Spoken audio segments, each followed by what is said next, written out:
बीठो त वेही जे मूंसां ॻाल्हियूं कंदे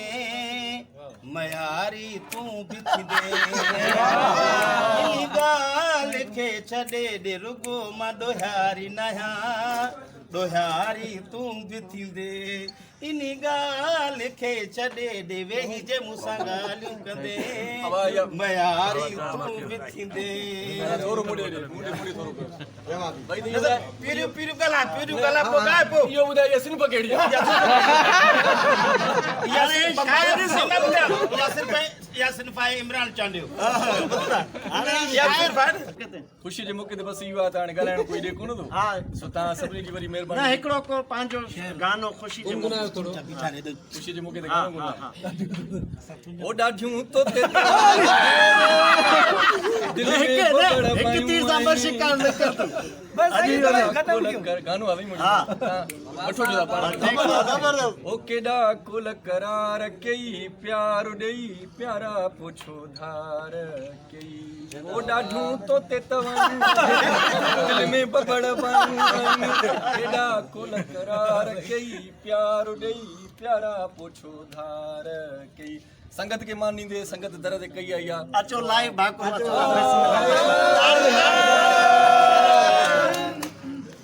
साईं हेरे अचो हेरे कलाम कन में कंहिं चए त इहो चए अञा मूंखे हो कलाम नचो अचो भाको घुमा पियो सरेआम मुंहिंजी परे करिया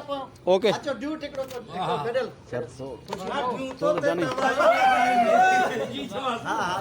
दिल में बबड़ पायूं आहिनि केॾा कोल करार कई प्यार कई पोछो पीरीदार कई अदा हिकिड़ो बरोच बि बीठो आहे बरोच कयो इहो डेडिकेट कर मरा मेरा त मेरा मेरा मंड मुगिरा वो मेरा त मेरा मंड मुगिरा वो नूर कसम सुहरी कसम ध्यान में जरा मेरा त मेरा बरोच के हिकिड़ो मेरा त मेरा बलोची आहे ई सिंफ कहिड़ी हुई ओ जानी जानी मर्शी मज़ेदार थ कुर्बानी वाह कुलु इष्टा तुथ मिठू इष्टा तुथ मैया फमहरबानी अर्ज़ु कार्यो हेनो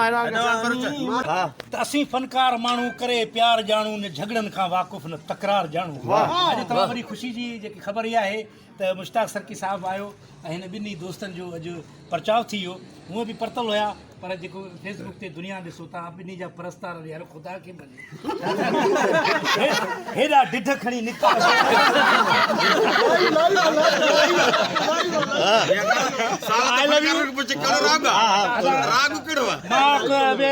मां बलोचिस्तान यार मां हमें मैसेज आते हैं तो मर्शी हम सिंध शहर दोनों मज़े शहर थे हम परचो शुदा मुबारक बाशिया ए मई पाडो ही ना पाडो